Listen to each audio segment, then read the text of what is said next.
All right, so we just did a Cerakote dressing on my son's 2010 Ford F-150, and we installed this back window decal.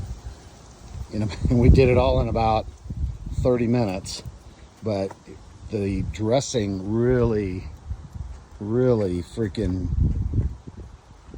dressed it up. Took away the oxidation on the plastic. But yeah, pretty impressed with that back window decal.